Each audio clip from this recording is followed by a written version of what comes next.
to Attorney Harry Roque. I always yield to your legal expertise. However, Attorney Roque, this is one of the occasions when my knowledge in law became gray. So I wish to ask once more for the record. With all due respect, kayo po ba ay abogado ng Lucky South 99? Hindi po, wala po akong attorney-client relationship sa kahit sino na shareholder or officer ng Lucky Star. From that Lucky South. answer of Attorney Roque, Mr. Chair, I wish to share to the committee the case of Eusebio Sison versus Attorney Lourdes Dumlao. This is AC number 11959, April 28, 2021. If I may quote, a lawyer-client relationship is established when lawyers consistently manifest to a person consulting them that they would provide legal representation or assistance, regardless of the close ties between the parties or the lack of written contract or the non-payment of legal fees. It is very clear, Mr. Chair, that from the definition of a lawyer-client relationship, kahit walang kontrata, kahit walang payment of legal fees, the moment the client starts seeking advice and the lawyer starts giving advice, a client-attorney relationship is created. Can we be enlightened on this, Mr. Chair, from Attorney Roque? Attorney Roque, you are now recognized. Mr. Chair, tama po yun. Ang problema, wala pong kahit anong konsulta na nangyari sa panig ko at sa kahit kanino sa panig po ng Lucky South. Kaya miski wala pong bayad, wala pong kontrata, wala rin po kaming komunikasyon. Dahil ang komunikasyon ko po, lahat po yan ay kay Ong lamang. I understand, Mr. Chair, that the statement of Attorney Roque, he was never consulted by Lucky South 99, but he has been repeating a while ago that Cassandra Leong is the representative of Lucky South 99.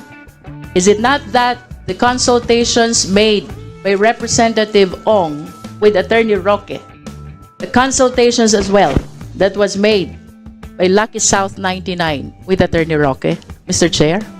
Mr. Chair, gaya ng aking sinabi po kanina, ang aking attorney-client relationship ay kay Cassandra Ong at kay Whirlwind. Dahil sila po ay umakto bilang ahente ng Lucky South, pero hindi ko po naging kliyente ang Lucky South. Para po siguro malinaw, it is an instance where both Whirlwind and Lucky South will benefit kung magtutuloy ang negosyo ng Lucky South. Kasi kung wala naman po Lucky South, useless yung pinatayong premises ng Whirlwind. At kung wala naman ng Whirlwind, wala ring uupahan ang Lucky South. Pero pagdating po sa attorney-client relationship, dapat meron man lang komunikasyon sa panig ng abogado at ng kliyente, whether or not there is a written agreement, whether or not there is bayad. Pero wala po talagang ganon dahil limited lang ako kay Ong. Mr. Chair, I just wish to remind our resource speaker that I think there were 3 members of the committee who have been delving on this question, and repeatedly, Attorney Roque stated that he is lawyering for Cassandra Ong. Cassandra Ong is the representative of Lucky South 99. And it is really hard to conceive how he can separate himself from Lucky South 99 if his client is representing no less than Lucky South 99. Lucky South is not a natural person. It is a juridical person. The only way to talk with a lawyer is through a representative, and that is Cassandra Ong. If I may add, Mr. Chair, under Section 3 of Canon 3, lawyer-client relationship. A lawyer-client relationship, yes, Attorney Roque is correct, the highest fiduciary character. As a trust relation, it is essential that the engagement is founded on the confidence reposed by the client on the lawyer. Therefore, a lawyer-client relationship shall arise when the client consciously, voluntarily, and in good faith invest a lawyer with a client's confidence for the purpose of rendering legal services such as providing legal advice, representation, and the lawyer, whether expressly or impliedly, agrees to render such services. There are two elements, Mr. Chair. The first element is that the client solicits advice and service of the lawyer. And the second element, the lawyer renders service and advice to the client. I think in the given situation, both were fulfilled. There is Cassandra Ong, or there was Cassandra Ong, representing the juridical person Lucky South 99, who solicited the advice, the service of Attorney Harry Roque. And Attorney Harry Roque physically accompanied Cassandra Ong to PAGCOR, a manifestation of his act of rendering service and advice to his client. I humbly submit, Mr. Chair, that I think there are sufficient legal provisions to establish that a lawyer-client relationship was indeed created with Lucky South 99. Mr. Chair. You want to reply on that, former Secretary Roque? Mr. Chair, I can only say that as a lawyer, I have a different opinion. I acknowledge that there is lawyer-client relationship between me and Cassie Ong as representative of Whirlwind, who in turn acted as agent for Lucky South. But that does not mean that Lucky South gave me their trust and confidence to represent me, and I will repeat it. Kung kukunin po nila ako to quash the raid on their property, I will readily accept it. Pero yun nga po, hindi nila gagawin yun. Dahil sa tingin nila, ang kritiko ng gobyerno, hindi magpapanalo ng kaso sa kanila, magpapalala pa. Yun lang po ang sitwasyon talaga. Mr. Chair, earlier, Attorney Roque likewise stated that Whirlwind is the agent of Lucky South. Does our resource speaker confirm this, Mr. Chair? Yes po. And can agency be implied?